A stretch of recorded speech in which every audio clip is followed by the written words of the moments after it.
आंखौ माने क्लाबनि थाखाय उनाव सुबिदा मोनगोन बे खोथाखौ बुंनानै लिंहरदोंमोन आरो माने गाबोन मिटिं दंलै ओंखारलाय होनदोंमोन आरो ना ओमफ्राय बिदिनो अखानायै आं बुंदोंमोन आरो गामियावबो मिटिं दंमोन ओमफ्राय बेयाव थांनो हानाय नङा बिदि खोथा बुंदोंमोन आरो ना ओमफ्राय बिदिनो आंबो खोथा दानो हायैनि लोगोबो जायोमोन नालाय गावजों खोथा दानो हायैनि फैनाय जादों आरो दा फैनानै जयेन जाथारबाय नामा? आंथ' फुरा जयेन जाथाराखै माने आं आर'नाइबो गानखायाखै। दा नोङो बबे पार्टियाव दं? आंथ' दा इउपिपिएल पार्टियावनो दङ। मिडियानि गेजेरजों ससियेल मिडियानि गेजेरजों बिटिआरनि 33 लाख सुबुं अनजिमानो बिजिनि जिल्ला इउपिपिएलनि आफादगिरि जानानै ख्रिस्टमासनि गाहाम हामलायनायखौ बावहरग्रोबाय इसोरनि खाथियाव आरज खालामबाय बिथांमोना आलो गोजोन संसार मोनजागोन आरो बिनि थाखाय इसोरा बिथांमोननो बोर हरगोन मिजिं खालामबाय। ससियेल मिडियानि गेजेरजों बिजिनि जिल्ला इउपिपिएलनिफ्राय बेखौनो बुंनो थाखाय थियारि जादों मैया बिजिनि साब डिभिजननि सिङाव सबाइजार प्राइमारि इउपिपिएलनि सिङाव बिपिएफ हान्जानि मोनसे मिटिं जानानै थांदोंमोन जयनिं प्रग्राम।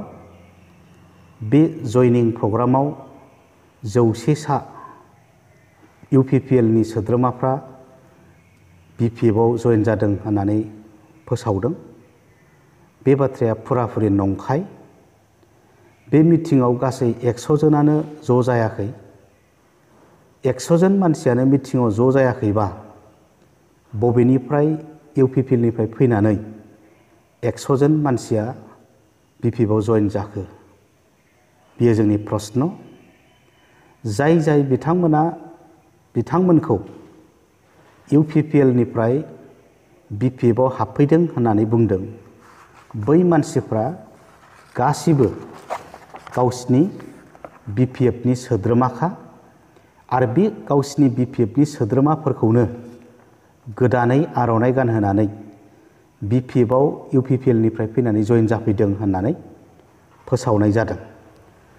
जेरै दुथांपारानिफ्राय बनजार बर' बिथाङा बिपिएफनिखा, राजिब बर' बिथाङाबो बिपिएफखा, राखेब बर' बिथाङाबो बिपिएफखा, सामथाइबारिनिफ्राय मिथुन लाइफांहारि बेबो बिपिएफ, बिथाङा बिजेपिआव थांबायमोन, बिजेपिनिफ्राय आरो बिपिएफआव फैफिनबाय। खोरोमसाद ब्रह्म बिथाङाबो बिपिएफनिखा, बिजेपिआव थांबायमोन आरो बिपिएफआव फैफिनबाय। सिबि ब्रह्म बिथाङाबो बिपिएफनिखा, बिपिएफआवनो जयेन जाफिनदों। बिमल बसुमतारी बिथाङा बिपिएफमोन, बिपिएफनिफ्राय बिजेपिआव थांबायमोन आरो बिजेपिनिफ्राय बिपिएफआव जयेन जाफिनदों। लादांगुरिनिफ्राय रुकुमनि ब्रह्म बिपिएफनिखा, बिपिएफआवनो जयेन जाफिनदों। मनु ब्रह्म बिपिएफनिनोखा, बिपिएफआवनो जयेन जाफिनदों। थांगाबारिनि लेल्ला बसुमतारी बिपिएफनिखा, बिपिएफआवनो जयेन जाफिनदों। दा बिनिखायनो बे गासैबो बिपिएफआव हाबनाय सुबुंफ्रा इउपिपिएलनि नङा। बेनिखायनो बिपिएफआ बांसावनाय इउपिपिएलनिफ्राय 100 जन बिपिएफआव हाबफैदों होननाया नंखाय। अजय ब्रह्म बिथाङा थांगाबारिनि, बिथांखौ थगायनानै बायदिसिना मुवा बेसाद होगोन होननानै लबि खालामनानै मैयानि जयनिं प्रग्रामाव बिथांखौ लिंबोदों आरो लिस्टआव नाम गाबज्रिदों अजय ब्रह्मआबो इउपिपिएलनिफ्राय फैनानै बिपिएफआव हाबबाय होननानै। नाथाय बिथाङा दिनै आंनि खाथियावनो दं, आंनि सेरावनो दं। बिथाङा दा दसे उनाव बुंगोन जे बिथाङा दाबो इउपिपिएल बिपिएफआव थाङाखै, बिथांखौ थगायनानैसो बिपिएफआव हाबबाय होननानै फोसावनानै होदों। सिबिनां बिटिआर ओनसोलनि आइ आफा रायजो राजा नोंथांमोन, दिनै प्रमद बर' दैदेननाय इउपिपिएल सरकारा गुड गभारनेन्सनिसो बाथ्रा बुंदों, मोजां खुंथायनिसो बाथ्रा बुंदों। जोंनि मेम्बार चेयारमेनफ्रा खासा हाउसनि नामाव, आवास प्लासनि नामाव रावबो 2-3 हाजार फैसा घुस लायाखै आरो बिनि फोरमान दङबा होनो थाखाय एमसिएलए जेम्स बसुमतारीखौ आं खावलायदों आरो होनो हायाबा बिथाङा गावनो दायनिगिरि जानांगोन। मानोना फोरमान गैयालासिनो ओरैनो बांसावनाया गणतन्त्रनि बेरेखा। बेनिखायनो आं बिथांखौ खावलायदों। दिनै प्रमद बर' दैदेननाय इउपिपिएल सरकारा बिटिआर ओनसोलनि साफ्रोमबो सुबुंफोरनि गाहामनि थाखाय माखासे मोजां मोजां बिथांखिफोर लादों। थांनाय 15-17 बोसोराव जाय खामानिखौ बिपि बा फेरलेबसेबो मावनो हायाखै, जेरै मोनबा जिल्लानिफ्राय साबा फरायसाफोरखौ सायख'नानै इउपिएससि इउनियन पाब्लिक सार्भिस कमिसननि आनजाद लिरनो थाखाय कचिं लानो दिल्लीयाव फाथायहरनाय जादों, दैथायहरनाय जादों। आरो बे दैथायहरजानाय स्टुडेन्टफ्रा गावनि न'खरनिफ्राय बा गावनि पकेटनिफ्राय थाइसेबो खरस नांनाय नङा, बिटिआर सरकारा बिथांखिखौ लानाय जादों। आइएसपिएल खुंदों, इन्टार 6 शिड्युल प्रिमियार लिग। सा सानजा भारतनि 10टा 6 शिड्युल काउन्सिलफोरनि गेजेराव आइएसपिएलखौ खुंनाय जादों आरो बियो फाइनालाव जोंनि बिटिआरानो चेम्पियन जादों। फाइनाल खेलाखालि भारतनि फुटबल एस'सिएशननि आफादगिरिया फैनानै बे खेलाखौ जोबोद गोजोनदों आरो गोजोननानै फोसावलांदों जे भारतनि सन्टोष ट्रफिखौ बड'लेण्डआव खुंनाय जागोन। बे लेखानो दिनै सन्टोष ट्रफिखौ बिटिसिआव खुंनो बा क'क्राझारनि आइएसएल स्टेडियामाव खुंनो थाखाय अलरेडि डेट फिक्स खालामबाय, थाइसिबबो ओंखारनाय जाबाय। आसामनि chief minister doctor Himanta Biswa शर्मायाबो बे आइएसपिएल खेलाखौ जोबोद बाख्नायदों आरो बिथाङाबो मोजां मोननानै क'क्राझारनि साइ स्टेडियामखौ गुवाहाटीनि हुरु हजाय बायदि खालामगोन। बेनि थाखाय 150 कौटि दाखालि इउपिपिएलनि कनफारेन्सनि गेवलां मेलाव बिथाङा फोसावलांबाय। दिनै जे बे आइएसपिएल खेलानि गेजेरजों जोंनि फुटबल गेलेग्रा लाइमोनफ्रा जे थुलुंगा मोनबाय, चेम्पियन जाबाय, बिथांमोननि थाखायनो सन्टोष ट्रफिया दिनै क'क्राझाराव फैबाय आरो उरिष्यायाव गेलेहैनानै देरहाबोबावबाय। बेफोर सोरनि थाखाय? बियो बिटिआर ओनसोलनि रायजो राजा आरो खेलाखौ मोजां मोनग्रा रायजो राजाफोरनि थाखायनो। आरो बेखौ सोर दैदेनदों? प्रमद बर' दैदेननाय इउपिपिएल सरकारानो दैदेनदों। दिनै बिफाया थैबाय, गार्जेना थैबाय, हाया दिनै फिसालानियाव थालांबाय, नाथाय नामजारि जायाखै।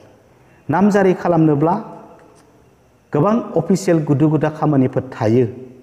बै अफिसियेल गुदु गुदा खामानिखौ जोंनि मानसिफ्रा रावबो रोंजोबा।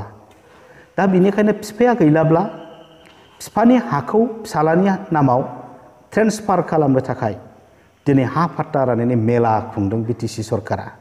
सोर खुंफेरदों बेखौ? दिनै इउपिपिएल दैदेननाय, प्रमद बर' दैदेननाय बिटिआर सरकारासो बे हाबाफारिखौ मावफुंदों। सुक्ति बायदि, बिटिआर सुक्ति बायदि फरेस्ट ओनसोलाव थानाय ट्राइबेल मानसिफोरनि हाखौ फाट्टा खालामनानै होनांगौ। बे लेखा सनितपुर आरो बिश्वनाथ जिल्लायाव दिनै बेसेबांबा हाजार बिगा हा राननानै होबाय। बेयो सोरनि थाखाय जाखो? सोर दैदेनखो?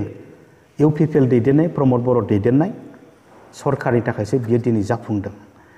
दिनै जोंनि इउपिपिएल दैदेननाय सरकाराव खुन्दुं राननायनि राजनितिक जों लाबोआखै, साथा राननायनि राजनितिक जों लाबोआखै।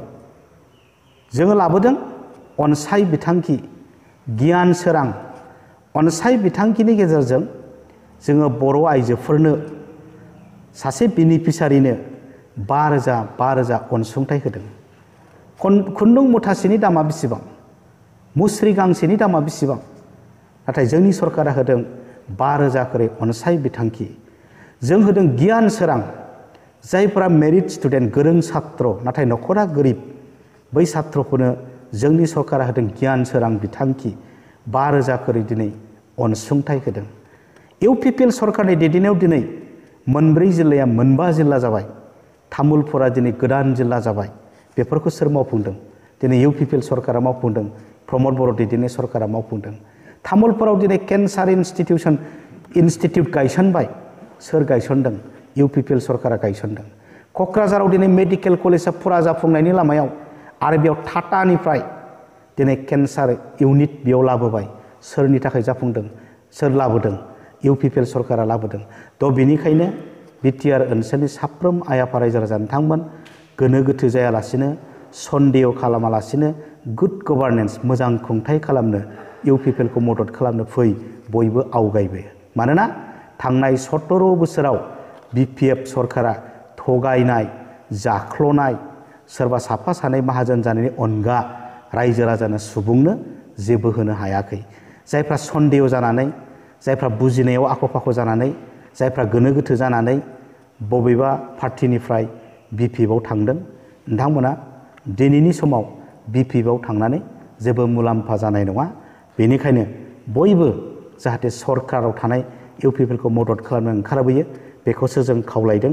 आरो बिपिएफआ जाहाथे नंखायै गावसिनि बिपिएफनि सोद्रोमा खाखौनो आर'नाइ गानहोनानै इउपिपिएलनि सोद्रोमाया बिपिएफआव हाबफैदों होननायखौ बांसावा आरो बे बांसावनायनिफ्राय गोजानाव थायो बिथांमोनखौ जों खावलायदों।